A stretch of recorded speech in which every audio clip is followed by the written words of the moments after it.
Welcome to Maths Institute. This is the video for class 9th student. In this video we are going to study second chapter of mathematics, which is polynomial.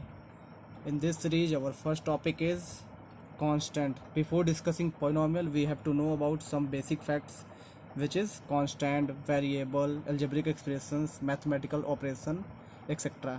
हमें polynomials पढ़ने से पहले कुछ basic से concepts को पढ़ना होता है, बेसिक चीज़ों को, जो हैं कांस्टेंट, वेरिएबल, अलजेब्रिक एक्सप्रेशंस और टर्म्स, मैथमेटिकल ऑपरेशंस। इन सब चीज़ों के बारे में जानने के बाद हम पॉलिनॉमियल पे पहुंचेंगे। तो सबसे पहली टॉपिक क्या है हमारा? कांस्टेंट है। क्या लिखा है? कांस्टेंट पढ़िए। A symbol having a fixed numerical value is called a constant. Means ऐसा सिंबल जिसकी वैल्यू क्या हो? फिक्स्ड हो। फिक्स्ड न्यूमेरिकल वैल्यू, इसको क्या कहते हैं? कांस्टेंट कहते हैं। जैसे ध्यान से देखिएगा, ये क्या है? थ्री फिक्स है, हम भी थ्री बोलेंगे, आप भी इसको थ्री बोलेंगे, कोई भी इसको पढ़ेगा तो थ्री ही बोलेगा। 5, ये सब क्या है? Fix value. ये पाई, ये क्या है? 22/7। 1, ये सारे क्या है? फिक्स वैल्यू हैं और फिगर ही है। ये सब फिगर ही तो है एक तरीके से। अगर हम इस थ्री को इस तरीके से लिखें, इस थ्री को हम ऐसे लिख दें तो क्या है? आप कहेंगे एम है। इसी एम को मैं इस तरीके से लिख दूँ तो आप कहेंगे सर थ्री है। तो एक तरीके से ये फिगर ही तो है, यानी सिंबल ही तो है। यहाँ लिखा है ना सिंबल, ऐसा सिंबल जिसकी फिक्स्ड न्यूमेरिकल वैल्यू होती हो। तो हमने पहचान लिया है कि ये सिंबल जो है ये किसको रिप्रेजेंट कर रहा है? थ्री को रिप्रेजेंट कर रहा है। ये सिंबल किसको रिप्रेजेंट कर रहा है? 1 को रिप्रेजेंट कर रहा है। तो ऐसा सिंबल जिसकी न्यूमेरिकल वैल्यू फिक्स कर दी गई हो उसी को कहते हैं कांस्टेंट। चलिए दूसरा देखिए। A symbol which may be assigned different numerical value is known as variables. यानी ऐसे सिंबल्स जिनकी वैल्यू हम अलग अलग मान सकते हैं उनको क्या कहते हैं? वेरिएबल्स कहते हैं। वेरिएबल्स में आपने जनरली ये पढ़ा होगा, X comma Y comma Z. जैसे एग्जांपल मानिए कि मैं कुछ सोच के लिखता हूँ कि टी। चलिए बताइए मैं क्या सोच के टी लिखा हूँ। अब टी हो सकता है मैं टी सोचा हूँ कि टी बराबर 5, या हो सकता है टी बराबर 10, ऐसा कुछ। और आपके मन में आ रहा टी बराबर सर 18, कुछ भी आ सकता है। तो ये टी मैं क्या सोचा हूँ ये आप नहीं बता सकते। इस टी की वैल्यू कुछ भी मैं सोच सकता हूँ, यानी कुछ भी हो सकता है। तो ऐसे एग्जाम्पल्स इसका X Y Z T U V, ये सब सारे क्या होते हैं? ये सब वेरिएबल्स होते हैं जिनकी वैल्यू फिक्स नहीं होती। ठीक है। उसके बाद देखते हैं, उसके बाद आते हैं अलजेब्रिक एक्सप्रेशंस। क्या होता है? और combination of constant and variables connected by some और all operations plus minus multiply and divide is known as algebraic expression. यानी ऐसा कॉम्बिनेशन, देखिए क्या लिखा है? कॉम्बिनेशन हो। किसका कॉम्बिनेशन हो? कांस्टेंट, जो ऊपर कांस्टेंट पढ़े हैं, और वेरिएबल्स। कांस्टेंट और वेरिएबल, ये रहा ना कांस्टेंट, जैसा एग्जांपल लिखा है, ये वेरिएबल्स लिखे हैं। कांस्टेंट और वेरिएबल्स को मिला करके जो कॉम्बिनेशन बनता है उसी को क्या कहते हैं? अलजेब्रिक एक्सप्रेशन कहते हैं। उसमें क्या क्या होना चाहिए? प्लस माइनस मल्टीप्लाई डिवाइड, इन चारों मैथमेटिकल ऑपरेशंस में से कुछ हो, कुछ या सारे हों। जैसे देखिएगा, ये क्या है आपका? ये है 2, चलिए ठीक है। ये क्या है? मल्टीप्लाई। ये क्या है? वाई। ये आपका एक कांस्टेंट है, ये मैथमेटिकल सिंबल है, और ये एक वेरिएबल है। तो कांस्टेंट, मैथमेटिकल ऑपरेशन और वेरिएबल मिल करके क्या बन गया? 2y बन गया। 2y होता है ना, बीच में मल्टीप्लाई नहीं लिखेंगे। ये पूरा क्या है? ये हमारा एक एल्जेब्रिक एक्सप्रेशन है। समझ में आया? ऐसे और भी बड़ा हो सकता है। जैसे देखिए एक्स स्क्वायर, ये हमारा वेरिएबल हो गया, प्लस मैथमेटिकल ऑपरेशन हो गया, 5 कांस्टेंट हो गया, एक्स दूसरा वेरिएबल हो गया, माइनस दूसरा मैथमेटिकल ऑपरेशन हो गया, 8 फिर कांस्टेंट हो गया। ये पूरा ग्रुपिंग क्या, पूरा ग्रुप क्या कहलाएगा? Algebraic expression. समझ में आया ना? यानी कॉम्बिनेशन ही तो है। किसका किसका कॉम्बिनेशन है? कांस्टेंट का, मैथमेटिकल ऑपरेशन का, वेरिएबल्स का, ये सब का कॉम्बिनेशन हो गया। तो इसी कॉम्बिनेशन को क्या कहते हैं? एल्जेब्रिक एक्सप्रेशन कहते हैं। क्लियर है ना? चलिए नेक्स्ट देखते हैं क्या है। Terms of algebraic expression. Terms किसको कहेंगे? Terms of algebraic expression. कोई भी आप एल्जेब्रिक एक्सप्रेशंस लिख लीजिए, उसमें प्लस या माइनस से, ध्यान से देखिएगा, प्लस या माइनस से जो उसके पार्ट सेपरेट होते हैं उसी को क्या कहते हैं? सेवरल पार्ट्स जो होते हैं अलग अलग, जो अलग हो जाते हैं किससे? प्लस या माइनस से, उसको कहते हैं टर्म्स। एग्जांपल लिखिए तो ज़्यादा समझ में आएगा। जैसे 2x² प्लस 5x प्लस 8। अब बताइए, ये पूरा ग्रुपिंग, पूरे ग्रुपिंग की बात होगी तो ये एल्जेब्रिक एक्सप्रेशन है। और इसमें टर्म्स कितने हैं? तो टर्म्स हैं केवल 3। कौन कौन से टर्म्स हैं इसमें? इसमें टर्म्स लिखेंगे, टर्म्स आर 2x², ये पहला टर्म हो गया, 5x दूसरा टर्म हो गया, 8 तीसरा टर्म हो गया। इसमें 3 टर्म है इस तरीके से। अब जरूरी नहीं कि हर बार ये प्लस में ही आए, माइनस में भी एक एग्जाम्पल लिख लेते हैं। जैसे एग्जाम्पल देखिएगा, x⁴ minus x³ plus 8x² minus 11। अब बताइए इसमें कितने टर्म्स हैं, इसमें टोटल 4 टर्म्स हैं। कौन कौन से, x⁴ है, कॉमा -x³ है, कॉमा 8x² है, कॉमा -11 है। अगर माइनस आता है तो साइन भी लिखिएगा, माइनस यहाँ लिखिएगा। ये चारों क्या है, ये चारों इसके टर्म्स हो गए। समझ में आया ना। पूरे ग्रुप को कहेंगे एल्जेब्रिक एक्सप्रेशन और इसके अलग अलग पार्ट को कहेंगे टर्म्स। चलिए समझ गए होंगे आप। अब आते हैं अपने टॉपिक पॉलिनोमियल पे, जो चैप्टर का नेम है। तो चैप्टर के नेम पढ़ने से पहले, पॉलिनोमियल पढ़ने से पहले हमने 4 चीज़ें देख ली। कौन कौन सा, कांस्टेंट जिसकी न्यूमेरिकल वैल्यू फिक्स हो, वेरिएबल जिसकी न्यूमेरिकल वैल्यू फिक्स ना हो, एल्जेब्रिक एक्सप्रेशंस यानी ऐसा कॉम्बिनेशन जो वेरिएबल और कांस्टेंट और मैथमेटिकल ऑपरेशन की मदद से मिले। फिर टर्म्स, टर्म्स क्या होता है, हमारे एल्जेब्रिक एक्सप्रेशंस के अलग अलग पार्ट को ही टर्म्स कहते हैं, जो प्लस या माइनस से जुड़े हों, मल्टीप्लाई या डिवाइड से नहीं। अगर आपसे कोई पूछता है, इसको देखिए जरा, 2y ये कितना टर्म है, तो आप गलती से इसको 2 टर्म नहीं बोलेंगे। क्यों, क्योंकि 2 और y के बीच में मल्टीप्लाई है, और मल्टीप्लाई और डिवाइड टर्म्स को अलग नहीं करता। अगर आपसे कोई पूछता है कि x/2 क्या है, ये 2 टर्म है कि 1 टर्म, तो ये 1 टर्म है, क्योंकि x और 2 के बीच में अपॉन है, डिवाइड है। तो डिवाइड भी टर्म्स को अलग नहीं करता, ये एक सिंगल टर्म है, ये एक सिंगल टर्म है। लेकिन अगर आपसे कोई ये पूछे कि x+2 कितना टर्म है, तो ये 2 अलग अलग टर्म है, क्योंकि x अलग हो गया, 2 अलग हो गया, बीच में प्लस आ गया। अगर आपसे कोई पूछेगा y-4 कितना है, ये 2 टर्म है, क्योंकि y अलग, माइनस अलग और 4 अलग, तो ये 2 टर्म माना जाएगा। प्लस या माइनस से ही टर्म्स अलग होते हैं। चलिए अब देखते हैं मेन डिफिनीशन क्या है हमारा। पॉलिनोमियल एन एल्जेब्रिक एक्सप्रेशन, अब ये तो पूछेंगे नहीं आप एल्जेब्रिक एक्सप्रेशन क्या होता है, आपको बता दिया गया। An algebraic expressions in which the variables involve have only non negative integral power, यानी ऐसा एक्सप्रेशन जिसमें जो वेरिएबल हम इन्वॉल्व कर रहे हैं, वेरिएबल जो भी इन्वॉल्व कर रहे हैं, उसके पावर जो होगी, पावर वो क्या हो, नॉन निगेटिव इंटीग्रल पावर। इसका क्या कॉन्सेप्ट है, नॉन निगेटिव मतलब निगेटिव नहीं हो, निगेटिव नहीं हो का मतलब पॉजिटिव हो, और इंटीग्रल का मतलब होता है पूरा पूरा नंबर हो, अपॉन अपॉन टाइप में ना हो। जैसे एग्जांपल देखिएगा, अगर आपसे कोई पूछता है कि ये पॉलिनोमियल है x⁴ 1/2 प्लस 8x² प्लस 16, अगर आपसे कोई पूछे ये पॉलिनोमियल है, तो आप कहेंगे नहीं। क्यों, क्योंकि डिफिनीशन कह रहा है जो वेरिएबल है, वेरिएबल हमारा क्या है, इसमें x है वेरिएबल, वेरिएबल की जो पावर है, यहाँ क्या पावर है, पावर में 1/2, यहाँ पावर है 2। क्या मैंने बोला है, नॉन निगेटिव मतलब निगेटिव ना हो, तो ये तो दोनों पॉजिटिव, चलिए ठीक है, ये भी प्लस में, ये भी प्लस में है पावर, लेकिन इंटीग्रल होना चाहिए। इंटीग्रल मतलब पूरा पूरा पूर्णांक होना चाहिए, पूरा नंबर। यहाँ तो 2 पूरा है, लेकिन ये पूरा कहाँ, ये तो आधा हो गया, आधा को पूरा थोड़ी बोलते हैं, तो ये पॉलिनोमियल नहीं है। समझ में आया ना। एक एग्जाम्पल और लिख लेते हैं, जैसे मान लेते हैं आपको ऐसे लिखा मिल जाए t⁴ - 81t, ये है पॉलिनोमियल, तो ये भी पॉलिनोमियल नहीं है, क्योंकि t के पावर 3/4 हो गया, तो ये पॉलिनोमियल नहीं है। ठीक, एक डिफिनेशन पॉलिनोमियल की ये होती है, एक दूसरा डिफिनेशन में और लिख दे रहा हूँ, उसको भी आप याद रखिएगा। होता है एन एक्सप्रेशन, देखिएगा इसी का पॉलिनोमियल का दूसरा डिफिनेशन है an expression of the form. किस फॉर्म का expression, a0 a1x plus a2x² plus dot dot dot यहाँ तक an x⁴n, where x is a variable, x क्या है जिसमें, x एक वेरिएबल है, एंड n जो ये पावर लिखा है, ये x है, ये पावर में n है, n should be a positive क्या number, positive integral number. An expression of the form a0, इसको a0 बोलते हैं, 0 नहीं, a0 plus a1x plus a2x² plus dot dot an x⁴n, where x is variable, जहाँ x जो है variable है, and n should be positive integral number, is called a polynomial. ये polynomial का दूसरा डिफिनेशन हो गया। दोनों डिफिनेशंस वैलिड हैं, आप कोई भी एक लिख सकते हैं अगर आपसे पूछा जाता है तो। अब इसका एग्जांपल भी देख लीजिए, जैसे कहने का मतलब है इस तरीके का example, 2x⁴ plus x³ plus x² plus 8x - 4, ये क्या है, ये एक पॉलिनोमियल का एग्जांपल है। ऐसा क्यों, क्योंकि इस फॉर्मेट पर लिखा है, चेक करिए, x का पावर यहाँ 1 है, 2 है, 3 है, डॉट डॉट बढ़ता जा रहा है। पॉलिनोमियल के जो फॉर्म्स होते हैं वो स्टैंडर्ड फॉर्म में लिखने का मतलब या तो पावर बढ़ती हुई रहे या घटती हुई। देखिए यहाँ घटती हुई है, 4 3 2 फिर एक्स पावर 1 फिर एक्स है ही नहीं, ऐसे लिखिए।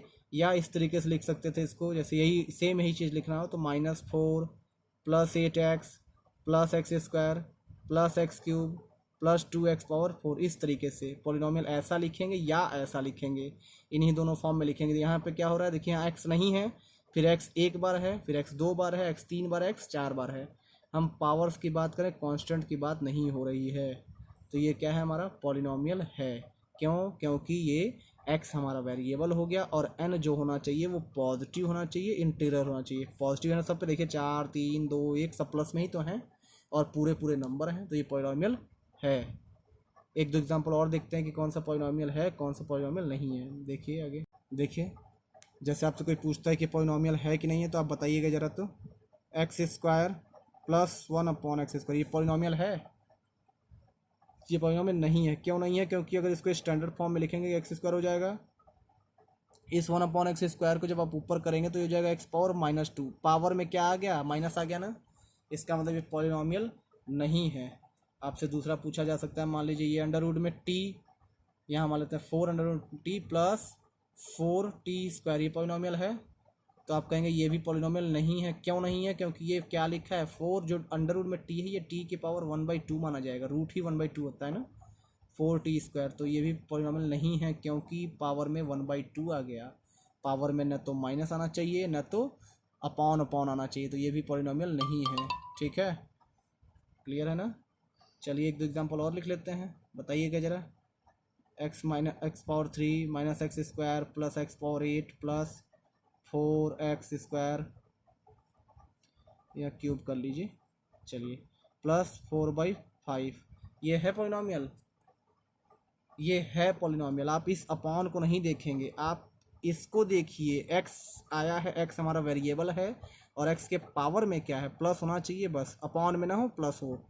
तो 3 प्लस में है, 2 प्लस में है, 8 प्लस में है, 3 प्लस में है, तो ये पॉलिनॉमियल है। भले ही स्टैंडर्ड फॉर्म में नहीं लिखा है। स्टैंडर्ड फॉर्म में लिखने का मतलब हाईएस्ट पावर पहले, उससे बाद उससे छोटी पावर, फिर उससे छोटी पावर, ऐसे डिसेंडिंग ऑर्डर में या असेंडिंग ऑर्डर में लगा लेंगे। चलिए, उम्मीद है समझ में आ गया होगा आपको कि ये है या नहीं है। इस तरीके से हम पकड़ लेते हैं।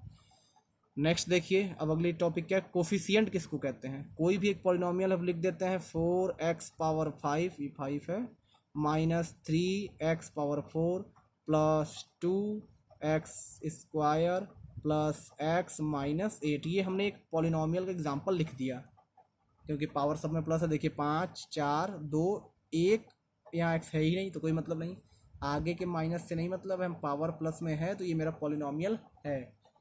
अब ये पॉलिनॉमियल तो आपसे पूछा जाएगा कोफिशिएंट बताइए, किसका कोफिशिएंट बताइए, ऐसे लिखा रहेगा, पूछा जाएगा coefficient of, find the coefficient of x power 5। तो कोफिशिएंट ऑफ x पावर 5 कितना होगा, x पावर 5 का कोफिशिएंट यानी इसके आगे का नंबर क्या होगा, 4 होगा। Find the coefficient of x power 5, इसके आगे क्या होगा, 4 होगा। क्लियर है ना? ऐसे आपसे पूछा जाए कोफिशिएंट ऑफ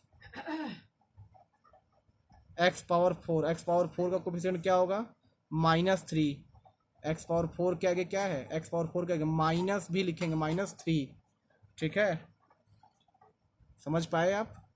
चलिए, ऐसे आपसे ये पूछा जा सकता था कोफिशिएंट ऑफ x पावर 0, तो आप ढूंढते रह जाएंगे x पावर 0 है कहाँ, यहाँ है x पावर 0, क्योंकि 5 4 3 1 फिर 0 होगा। x पावर 0 की वैल्यू 1 होती है, यानी इसकी वैल्यू 1 हो जाएगी। कितना हो जाएगा, इसका होगा -8। समझ गए? चलिए देखिए, और यहाँ याद रखिएगा कोफिशिएंट दो टाइप के होते हैं, एक होता है न्यूमेरिकल कोफिशिएंट, एक होता है लैटरल कोफिशिएंट। ये अभी जितना आपने पढ़ा सब न्यूमेरिकल कोफिशिएंट थे। क्यों? क्योंकि सब नंबर में ना।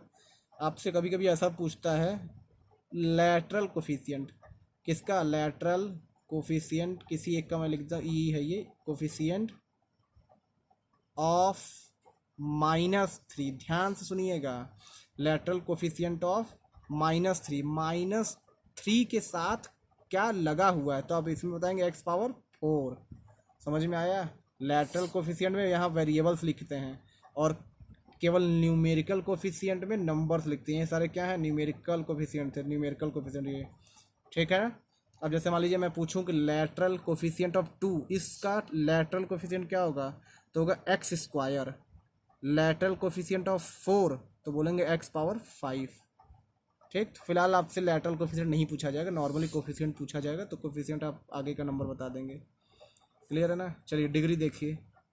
डिग्री क्या होता है, हाईएस्ट पावर। हाईएस्ट पावर को ही क्या कहते हैं, degree. Highest power of polynomial, polynomial के हाईएस्ट पावर को ही डिग्री कहते हैं। याद रखिएगा डिग्री की बात हो रही है।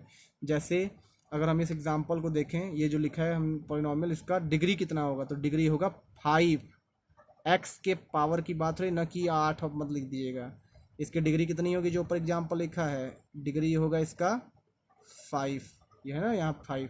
एक एग्जाम्पल और लिख लेते हैं, x power 8 plus 8 x square plus x power 3 minus x power 9। बताइए इसकी डिग्री कितनी होगी। इस पॉलिनोमियल की डिग्री होगी 9। ये मैक्सिमम पावर, आप उसको अरेंज कर लीजिएगा, आगे पीछे ढंग से लगाइएगा, लेकिन लिखेंगे सबसे मैक्सिमम पावर को ही डिग्री कहते हैं। क्लियर है। ये अभी जितना आपने लिखा ये था पॉलिनोमियल इन 1 वेरिएबल। इसी टाइम आप पॉलिनोमियल इन 2 वेरिएबल को भी देख लीजिए। जैसे इसको देखिए ज़रा, 2x square plus 4x square Y plus 7xy minus 8, ये क्या है, ये पॉलिनोमियल है कि नहीं। ये भी पॉलिनोमियल है, लेकिन आप इसके बारे में ना तो 9th में पढ़ेंगे ना तो 10th में पढ़ेंगे। मैं बता दे रहा हूँ ताकि आप समझ रहिए। ये भी पॉलिनोमियल का ही एग्जाम्पल है। क्यों, बस इसमें 2 वेरिएबल आ गए, x और यहाँ पे xy, है ना। तो ये भी पॉलिनोमियल है, पॉलिनोमियल ऑफ 2 वेरिएबल है, यानी इसमें 2 वेरिएबल्स हैं। इसमें अगर आपसे कोई डिग्री पूछता है तो आप दोनों की पावर को जोड़ के बताएंगे। जैसे यहाँ केवल एक्स स्क्वायर है, एक्स है, अकेला एक्स है, तो इसके ऊपर 2 है। इसमें आइए इस टर्म में एक्स के ऊपर 2 है, वाई के ऊपर 1 है, तो इन दोनों को ऐड कर लीजिए, 2 और 1 3 हो जाएगा। यहाँ ये एक्स के ऊपर 1, वाई के ऊपर 1, 1 1 2 हो जाएगा। तो बताइए 2 ज़्यादा कि ये दोनों जोड़ने पर 3 ज़्यादा कि 2 ज़्यादा, तो कहेंगे 3। तो इसकी डिग्री कितनी होगी, इसकी डिग्री होगी 3। समझ में आया। यानी इस तरीके से भी पॉलिनोमियल हो सकता है। ये है पॉलिनोमियल इन 2 वेरिएबल।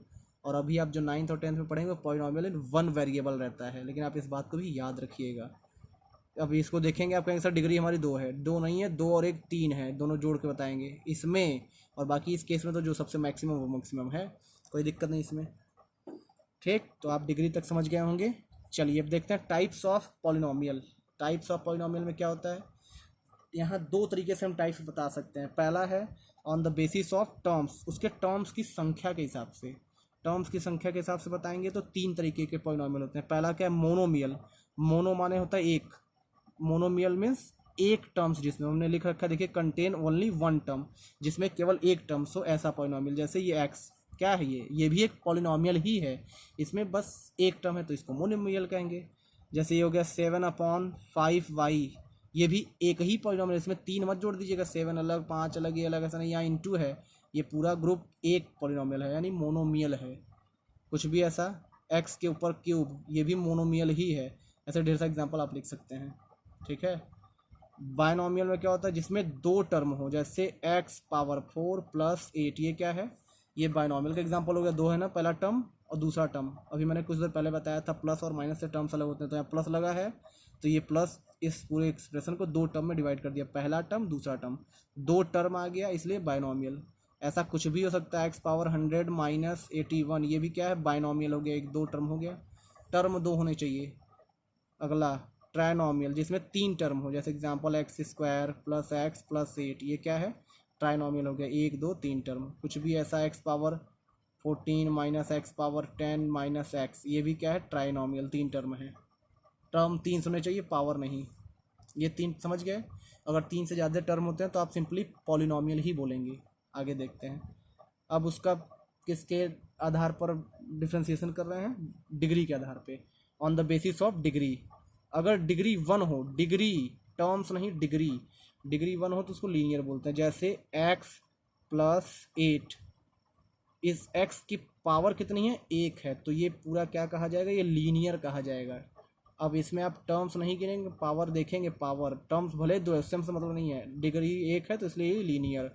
एक आगे एग्जांपल और लिख लेते हैं, जैसे x प्लस वाई, ये भी लीनियर। क्यों, x की पावर 1 y की पावर 1, ये भी लीनियर है, लेकिन ये कैसा है, लीनियर पॉलिनोमियल इन 2 वेरिएबल। चलिए डिग्री 2, जिसकी डिग्री 2 हो उसको क्या कहते हैं, क्वाड्रेटिक कहते हैं।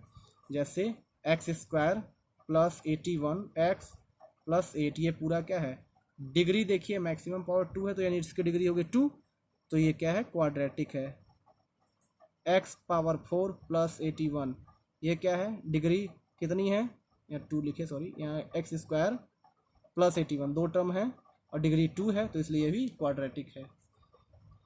नेक्स्ट है क्यूबिक, क्यूबिक में डिग्री 3, जैसे x cube plus x square plus x plus 8, ये क्या है, क्यूबिक है। मैक्सिमम डिग्री कितनी, 3। इसमें मैं टर्म्स नहीं गिना कि 1 2 3 4 टर्म आ गए, मैं डिग्री बता रहा हूँ, बार बार बोल रहा हूँ। केवल एक्स क्यूब भी आएगा तो भी वो क्यूबिक ही है, केवल एक्स क्यूब भी है तब भी क्यूबिक है, डिग्री 3 है ना बस। नेक्स्ट है बाई क्वाड्रेटिक, बाई क्वाड्रेटिक में डिग्री कितनी, 4, जैसे एक्स पावर 4 प्लस 16, डिग्री कितनी है इसमें, डिग्री है 4, तो ये पूरा एक्सप्रेशन क्या है, बाई क्वाड्रेटिक पॉलिनोमियल है। ये हो गया डिग्री के हिसाब से, ठीक है। उम्मीद है आपको समझ में आया होगा। चलिए एक दो चीज़ और देख लेते हैं, फिर इस वीडियो के यहीं एंड करते हैं। एक आपसे पूछा जाता है कांस्टेंट पॉलिनोमियल क्या है, कांस्टेंट पॉलिनोमियल, कांस्टेंट पॉलिनोमियल कहते हैं किसी भी कांस्टेंट नंबर को, किसी भी कांस्टेंट नंबर को कहेंगे कांस्टेंट पॉलिनोमियल। जैसे 5 क्या है, 5 एक कांस्टेंट पॉलिनोमियल ही है। कैसे, क्योंकि आप 5 को लिख सकते हैं 5 इंटू एक्स के पावर 0, आना क्या वेरिएबल, एक्स के पावर 0 1 हो जाएगा, वेरिएबल आ गया एक्स, और पावर में हमने कहा था माइनस नहीं होना चाहिए तो प्लस में ही तो है 0, यानी ये क्या है, ये एक कांस्टेंट पॉलिनोमियल है। 7 क्या है, कांस्टेंट पॉलिनोमियल। 8 क्या है, कांस्टेंट पॉलिनोमियल, समझ गए होंगे आप। इसके बाद आता है जीरो पॉलिनोमियल, क्या है, जीरो पॉलिनोमियल। जीरो पॉलिनोमियल किसको कहते हैं, केवल जीरो को, और क्या, बस जीरो है तो जीरो पॉलिनोमियल। क्योंकि जीरो को हम किसी भी तरीके से लिख सकते हैं, इस तरीके से देखिए, अगर हम चाहते हैं इसको 2 टर्म में लिखें तो ऐसा लिख सकते हैं 0 इंटू एक्स प्लस 0। अगर हम इसी जीरो को चाहते हैं 3 टर्म में लिखें तो हम लिख सकते हैं 0 into x square plus 0 into x plus 0, ऐसा लिख सकते हैं ना, आएगा ओवरऑल 0 ही। तो इसलिए जीरो को भी हम पॉलिनोमियल टाइप में लिख सकते हैं, इसलिए इसको कहते हैं जीरो पॉलिनोमियल। कांस्टेंट को भी पॉलिनोमियल की तरह लिख सकते हैं, इसलिए इसको कहते हैं कांस्टेंट पॉलिनोमियल। समझ में आया, उम्मीद है समझ में आ गया होगा। देखिए जीरो पॉलिनोमियल के बाद एक एग्जांपल हम लेते हैं। Example, give an example of a binomial of degree 27। कैसा एग्जांपल बताना है, जो बाइनोमियल हो। बाइनोमियल अभी मैंने बताया था, यहाँ बगल में आपको दिख भी रहा होगा, जिसमें 2 टर्म हो और डिग्री कितनी होनी चाहिए, 27। तो कुछ भी आप एग्जाम्पल लिख दीजिए, एक्स पावर 27 प्लस 100, ये क्या हो गया, बाइनोमियल हो गया, 2 टर्म और डिग्री 27। ऐसे आपसे कुछ भी पूछ सकता है कि आप एक एग्जाम्पल दीजिए पॉलिनोमियल का जो क्यूबिक भी हो और ट्राइनोमियल भी हो, क्यूबिक भी हो और ट्राइनोमियल हो। कैसा, क्यूबिक और ट्राइनोमियल। तो लीजिए हम कुछ भी लिख देते हैं, 7x cube minus x plus 8, हो गया ना। डिग्री के हिसाब से देखिए क्यूबिक और टर्म्स के हिसाब से ट्राइनोमियल, 1 2 3। तो ऐसा आप एग्जाम्पल कुछ भी लिख सकते हैं, ये जरूरी नहीं कि आंसर सेट से मैच ही हो, कुछ भी हो सकता है। चलिए नीचे का क्वेश्चन देखिए, ये आपको कुछ क्वेश्चन हमने दे रखे हैं, बताना ये कौन सा है। ये 2 3 तीनों में क्या लीनियर है, क्वाड्रेटिक है, क्यूबिक है। पहला चेक करिए, एक्स की पावर सॉरी जेड की पावर क्या है, 1 है तो ये लीनियर है, ये कौन सा हो गया, लीनियर हो गया। दूसरा क्या, एक्स क्यूब है, मैक्सिमम डिग्री यानी क्यूब है पावर, तो ये क्यूबिक हो गया। फिर नीचे वाला देखिए, यहाँ पावर कितना है 2, तो ये क्या हो गया, क्वाड्रेटिक हो गया। समझ में आ गया होगा ये वीडियो अच्छे से, उम्मीद है आप सबको अच्छे समझ में आ गया होगा। अगर इसी को मैं टर्म्स के हिसाब से बोलूँ तो क्या होता है, ये टर्म्स के हिसाब से बाइनोमियल ही है, 1 2 टर्म। ये भी टर्म्स के हिसाब से बाइनोमियल है, लेकिन डिग्री के हिसाब से लीनियर है, ठीक है। ये टर्म्स के हिसाब से ट्राइनोमियल है, ट्राइनोमियल हो गया। तो आपसे ऐसे क्वेश्चन घुमा के पूछा जा सकता है, कोई एक ऐसा एग्जांपल बताइए जो ट्राइनोमियल भी हो क्वाड्रेटिक भी हो। देखिए ट्राइनोमियल 1 2 3 टर्म और क्वाड्रेटिक भी हो तो क्वाड्रेटिक डिग्री 2। तो इस तरीके से आप कुछ भी क्वेश्चन घुमा के आपसे पूछा जा सकता है, ठीक है। उम्मीद है आपको वीडियो अच्छी लगी होगी। वीडियो अच्छी लगी तो लाइक करिए, शेयर करिए और चैनल को सब्सक्राइब कर दीजिए, ताकि और भी डेली की अपडेट आपको मिलती रहे। और इस वीडियो को ज़्यादा से ज़्यादा शेयर करिए ताकि बाकी लोग भी इससे फ़ायदा ले सकें। चलिए मिलते हैं नेक्स्ट वीडियो में, तब तक के लिए गुड नाइट।